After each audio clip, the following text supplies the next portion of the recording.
Swayam Prabha. Digital India. Educated India.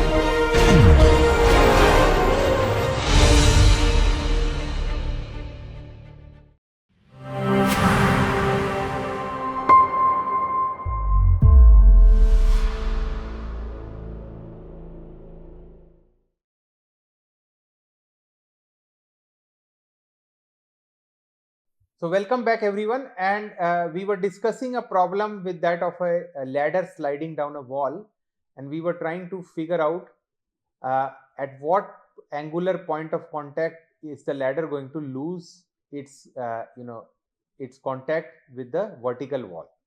So to begin with, let us assume that NF and NW being the normal reaction with respect to the floor and the wall, right? So the normal reaction with respect to the floor, and let's say NW with respect to the wall, and NF with respect to the floor, right? Here I've drawn everything as simple as possible, this being perpendicular, this. So what have we got here is that NF and NW being, of course, we are talking about a simple case, ladder being a stick here. So the NW and NF will always be perpendicular to the wall and the floor always, right, respectively. So we expect that if we use the center of mass, the CM equations, we see that NW is m times x double dot. So that is the Newton's second law about well, what is x and y? X and z being the position, the components of the position of its center of mass. So mx double dot is nw and mz double dot is nf, right? Well, we have that. So that being the vertical, so nf being acting upward, and nf minus mg, because there is also the weight of the ladder which is acting downward. So nf minus mg is mz double dot. Okay, so then the next step can involve that we can directly use what are these x and z in terms of the degrees of freedom theta. So x being a cos, well, x being a sine theta, and z being a cos theta, and we can plug it everything here, and we see that when we plug everything, we see that nf is minus ma cos theta theta dot square minus sine theta theta double dot, right? We have, what have we done? We have taken two derivatives with respect to theta of z, and plus mg. So mg goes here, and then similarly we can write the normal component along the wall, and w is ma times minus sine theta theta dot square plus cos theta theta double dot.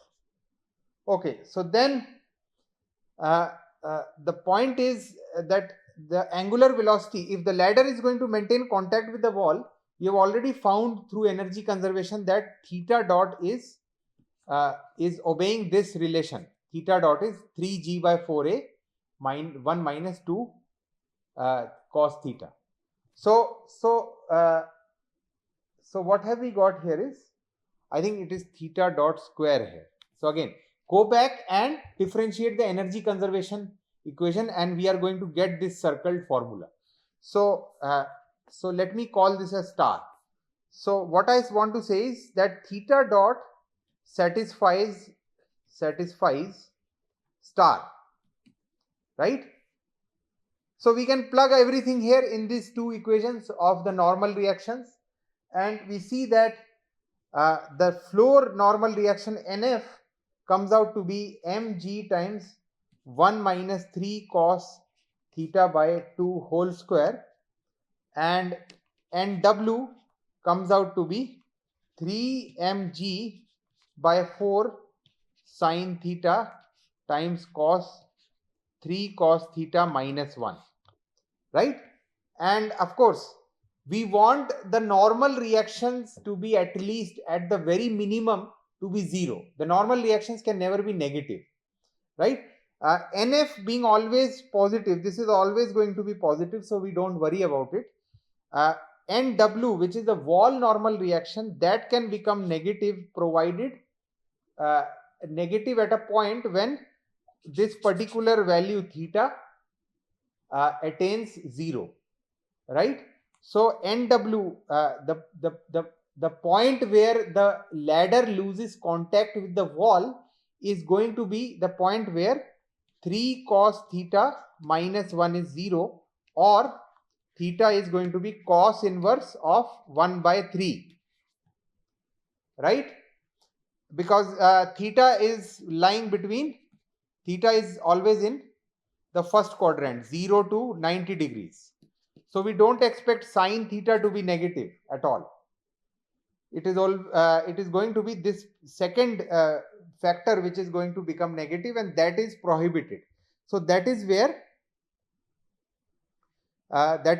we find this condition that the ladder loses contact at this value of theta. So that is the interesting part of this setup. Okay, then. So then we have spoken about linear momentum of a particle, linear momentum of a system of particle. We have spoken about center of mass equation. All that is now remaining is the conservation of linear momentum of a particle as well as system. Okay, so let us talk about conservation of linear momentum. Okay, so what we have is the statement says that in the absence of external force, or otherwise if the system is isolated, the net change in linear momentum of the system is 0, or the linear momentum of the system is conserved if there are no external forces or the system is isolated. Okay, so in an isolated system, the net external forces are 0. The net external forces are 0, and we call this statement as dp dt is 0 when, of course, when there are no external forces. Okay, so and that is also the statement of the linear momentum conservation.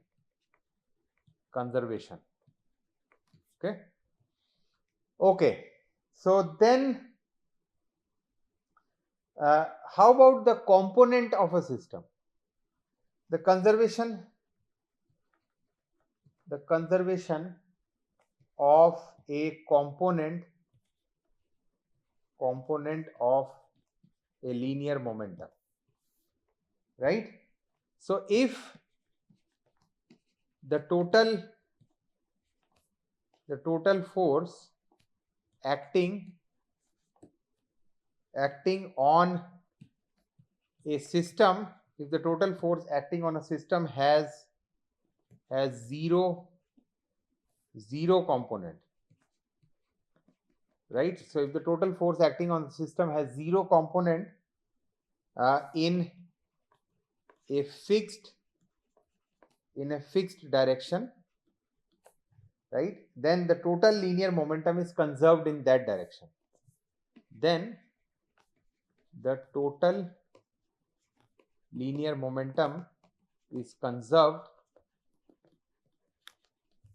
in that direction. Okay,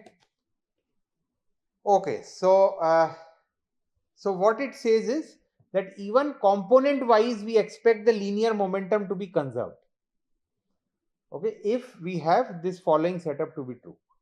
So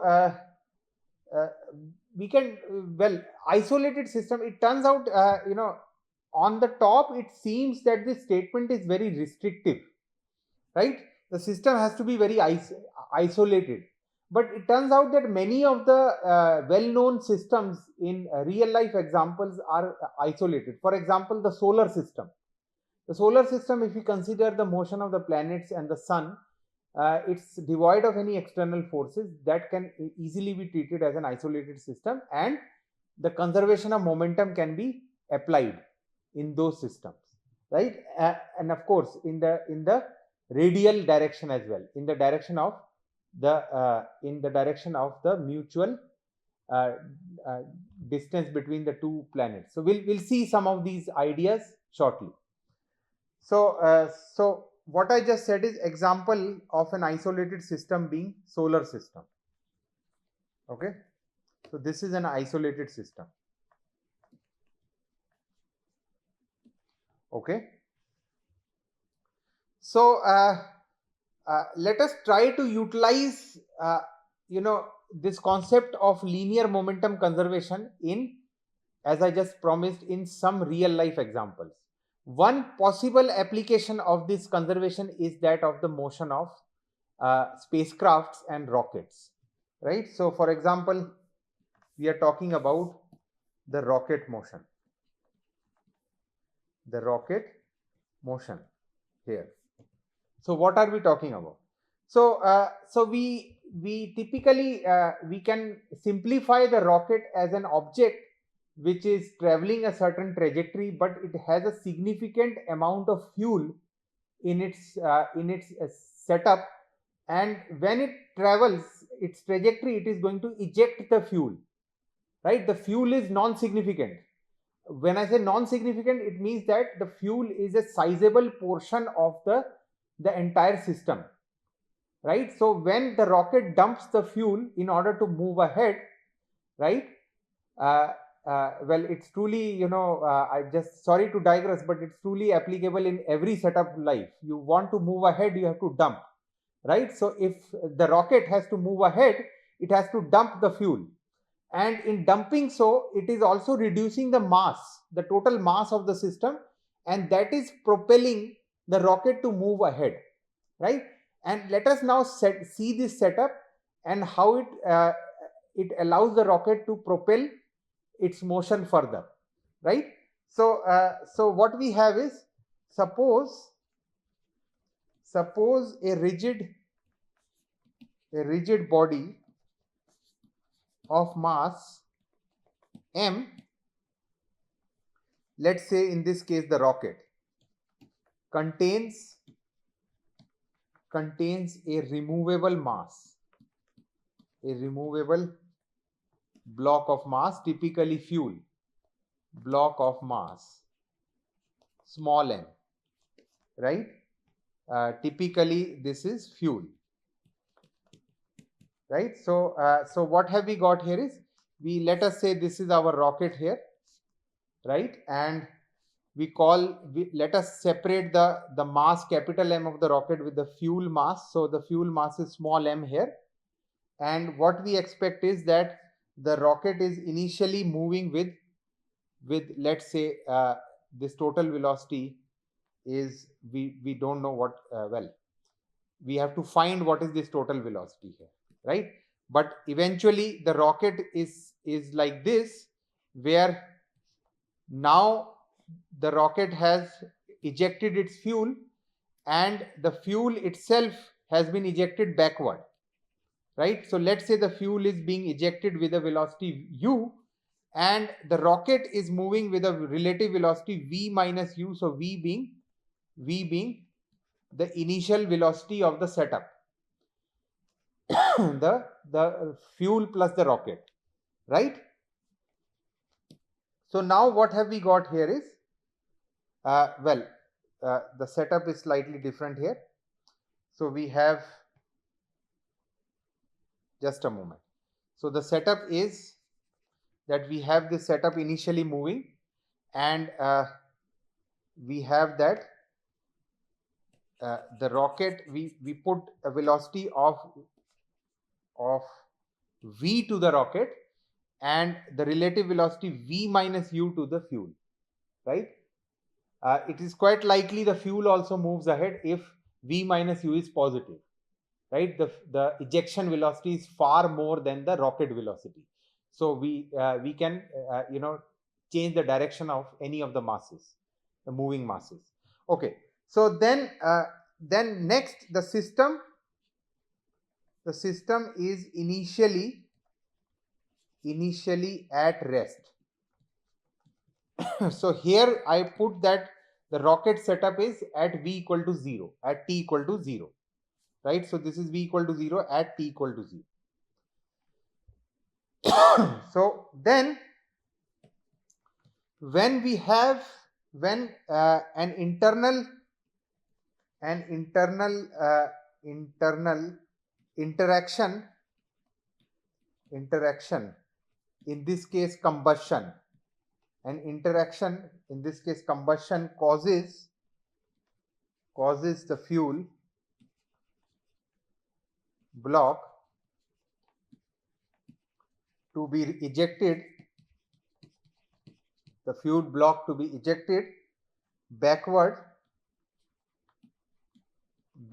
with speed u with respect to the rocket.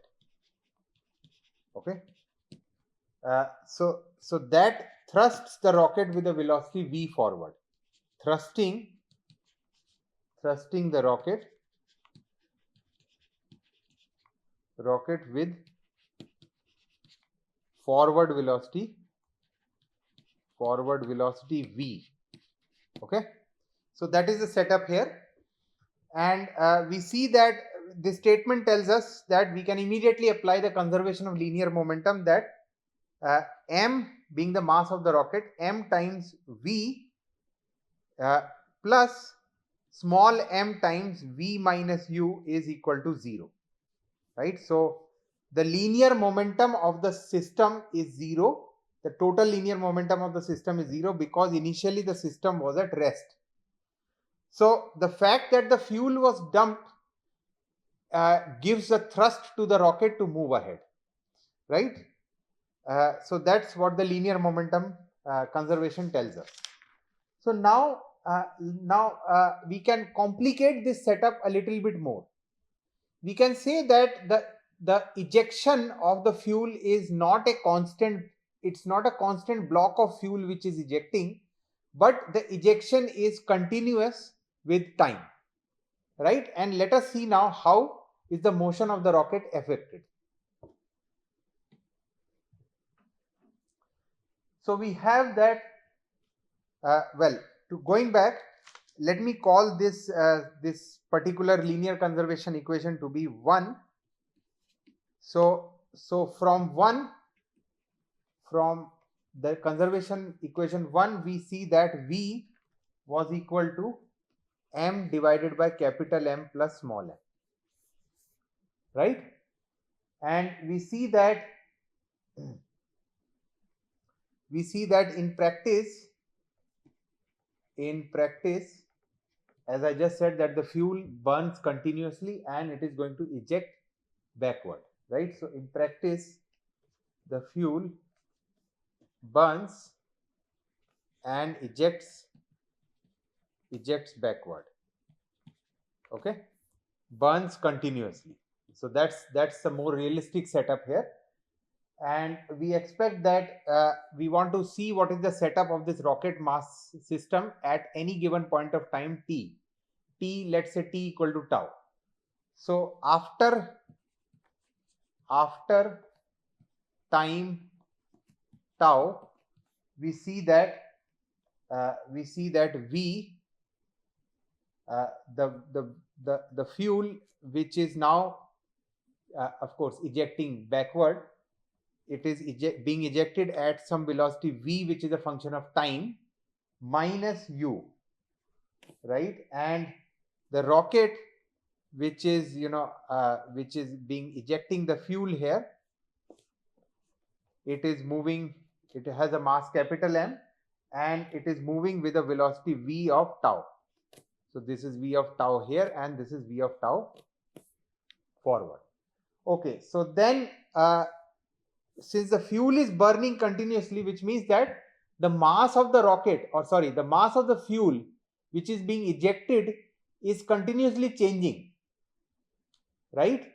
So let us keep this mass small m to be well, to be it's continuously changing with time, so m of t, right? So now t equal to tau here, so we are talking at a time tau here, so m of tau. So now what we have is we can slightly simplify our setup, that the burning rate or the change of mass, the rate at which the fuel mass is changing inside the rocket or the fuel is being thrown out, the rate is constant. So m of t is nothing but m dot times dt with a minus sign, because the fuel is getting spent by the rocket, so hence the minus sign, right? And m dot is, let's say it's a constant. I'm just simplifying the setup. So so what we got is that initially the linear momentum in 1D, it's a 1D problem. We have that this is equal to m naught v naught, right? And the final momentum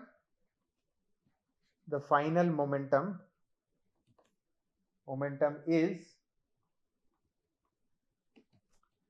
m tau v tau, right? And we see that the total momentum of the system, now we can write down the momentum conservation, that so momentum conservation of the system, that m naught v naught is m tau v tau minus, this is now the mass of the fuel which is getting spent, so minus m dot times v minus u times dt, and this is from 0 to tau. So this is the fuel contribution, and this is the rocket, the momentum due to the rocket, and this was the total momentum which was initially. So all I have done again is rewrite the momentum conservation, this time with slightly more complications added. So then we can now call this as 2. So from 2 we have this 2 holds for all tau, right? And we see that what have we got? We see that d dt of mv is minus m dot is v minus u, right? So this is equal to 0, and we see that this is equal to m times dv dt is minus m dot u, right? So 2 holds for all tau, and we get that this is equal to minus m dot u. Okay. So what have we, right. So m dot was changing, right. So we have simplified this equation, and now that this is what we get. Okay. So so this is my rocket equation in free space, right? And we see that my time is varying from 0 to tau here, the time under consideration. So various quantities here, the term minus m dot u is the thrust which, or the word is force, thrust or the force which is applied by the rocket itself, or by the motors of the rockets. Okay, so the fact that we are dumping the fuel is giving a thrust to the rocket, right? And also the mass of the rocket itself is changing. right? So then we can now assume the speed at which the fuel is getting ejected being constant. So what are we assuming? We can assume that the ejection speed u is constant.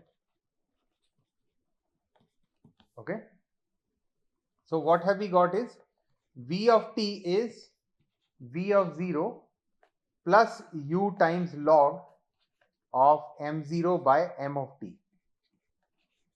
right? So what have we done is we have integrated this. Let us call this equation number 3 here. We have integrated by equation 3 by integrating equation 3, and of course using the initial condition. Okay, so initial condition was mass was m0, velocity was v0. Okay, so then what we have, so in particular what we see is that the fuel will burn and the rocket velocity is going to continuously increase, right? How are we going to notice this equation here? The velocity of the rocket, right?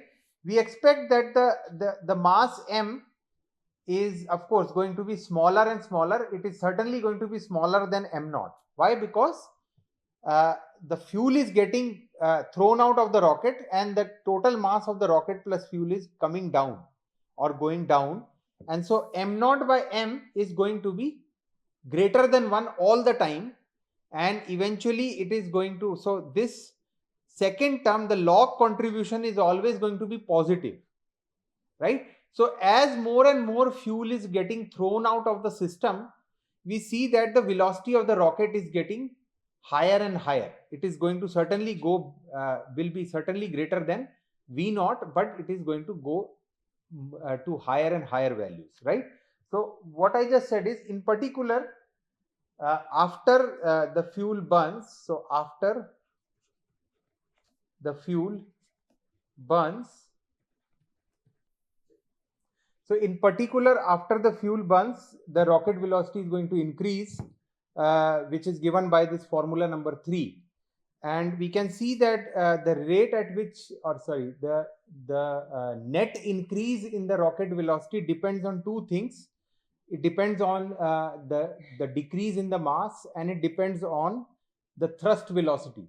So what we see is that as the increase, the positive increase in the rocket velocity is inversely proportional to the instantaneous mass of the system. So as the mass decreases, we expect the velocity to increase, and it also depends on the thrust velocity, so which means that directly proportional to the thrust velocity, which means that as the thrust velocity increases, the rocket velocity also positively increases. So the point is, there is one last point I want to highlight. Notice this factor m0 by m1, right? And m0 by m1 can be made arbitrarily large, right? So m0 is a finite value, and m1 can be as small as possible, which means that if the rocket velocity is the rocket mass is infinitesimally small, then we can increase the velocity of the rocket to be an arbitrarily large value, right? So what I just said in the last point is, it is possible to attain any velocity. It is possible to attain any velocity by making m0 by m1 large, right? And so that's the gist of what we have for this rocket theory. And in the next module, we will look at another very interesting application of conservation of linear momentum, namely the collision theory. So thanks so far for listening.